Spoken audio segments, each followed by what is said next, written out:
श्रोते हो, नमस्कार. क्लिप क्रमांक 24. कालच्या क्लिपमध्ये आपण स्वामी समर्थ आणि साईबाबा इथपर्यंत ऐकले होते. आज त्यापुढचा भाग ऐकूया. नानासाहेब चांदोरकर हा मुद्दा. साईबाबा आणि नानासाहेब चांदोरकर डेप्युटी कलेक्टर यांचा आलेला संबंध मोठा गमतीशीर आहे. चांदोरकरांना बऱ्याच वेळा फिरतीवर जावे लागे.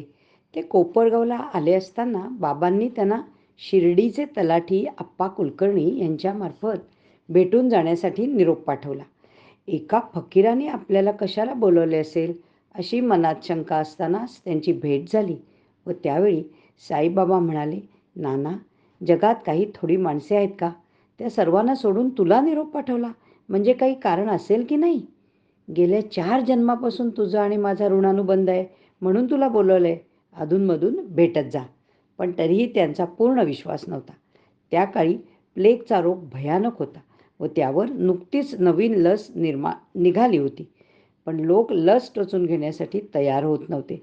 म्हणून कलेक्टरनी नानासाहेबांनाच लस टोचून घेण्यासाठी सुचवले. म्हणजे हे पाहून आम जनता लस टोचून घेण्यासाठी तयार होईल, ताप येईल, दंड सुजेल म्हणून सर्वांना भीती वाटत असे. त्यावेळी नानासाहेबांना काही सुचेना म्हणून शिर्डीला जाऊन बाबांचा सल्ला घेतला. बाबांनी काही अपाय होणार नाही, खुशाल टोचून घे असे आश्वासन दिल्यामुळे प्रश्न सुटला. पुढच्या प्रसंगात नाना 2-4 मंडळींबरोबर नगरला असताना हरिश्चंद्राच्या डोंगरावर ऐन उन्हाळ्याच्या दिवसात गेले. उमेदीने अर्धी वाट चढल्यावर नाना खूप थकले आणि एक पाऊलही पुढे टाकायला शक्ती उरली नव्हती. जवळपास कुठे पाणीही मिळाले नाही म्हणून एका मोठ्या शिळेवर बसून राहिले. तेवढ्यात लाकडाची मोळी घेऊन येताना एक भिल्ल दिसला. त्याला विचारले की येथे जवळपास पाणी मिळेल का? तहान फार लागली आहे. त्याने उत्तर दिलेले पाहून सर्वजण चाट पडले. अहो, तुम्ही बसलात त्या दगडाखालीच पाणी आहे. आणि शिळा बाजूला केल्यावर स्वच्छ थंडगार पाणी मिळाले. प्रवास आटपून नानांची ज्यावेळी साईबाबांची भेट झाली त्यावेळी बाबांनीच विचारले, काय नाना, डोंगरावर शेवटी पाणी मिळाले ना?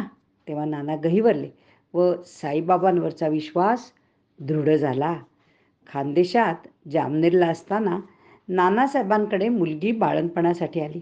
बाळंतपणात मुलगी अवघडली आणि लवकर बाळंत होईना. 24 तास झाले तरी सुटका होईना. म्हणून साईबाबांचा सारखा धावा सुरू केला. बाबांना त्यांची हाक पोहोचली व त्यांनी भेटीला आलेल्या रामगीर गोसाव्याबरोबर उदी पाठवली. गोसावी म्हणाले, खर्चासाठी पैसे कमी आहेत, जळगावपर्यंत जाऊ शकेन, पुढे काय करू?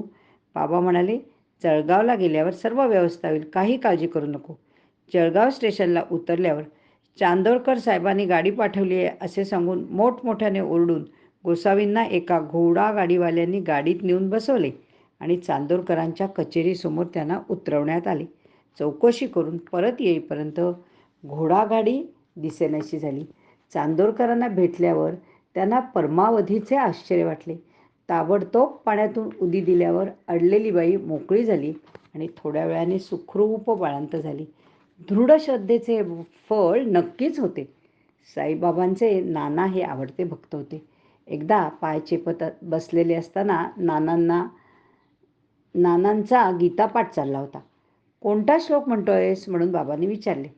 गीतेतील 4थ्या अध्यायातील श्लोक म्हणतो आहे असे नानांनी सांगितले. तद्विधी प्रणिपातेन परिप्रश्नेन सेवया उपदेशन्ति ते ज्ञानम ज्ञानिनस्तत्वदर्शिनः. 4था अध्याय 34वा श्लोक. याचा अर्थ असा आहे की आध्यात्मिक गुरूंकडे जाऊन तत्व जाणण्याचा प्रयत्न कर. त्या नम्रपणे त्यांना प्रश्न विचार आणि त्यांची सेवा कर. आत्मसाक्षात्कारी व्यक्ती तुला ज्ञान प्रदान करू शकतात कारण त्यांनी तत्व जाणलेले असते.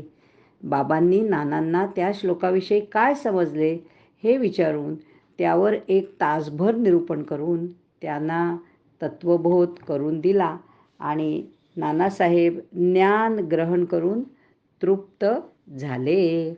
या ठिकाणी आज आपण हा भाग थांबूया. उद्याच्या क्लिपमध्ये आपण अण्णासाहेब दाभोळकर उर्फ हेमाड पंत यांच्याबद्दल ऐकूया. धन्यवाद. हरिओम तत्सत.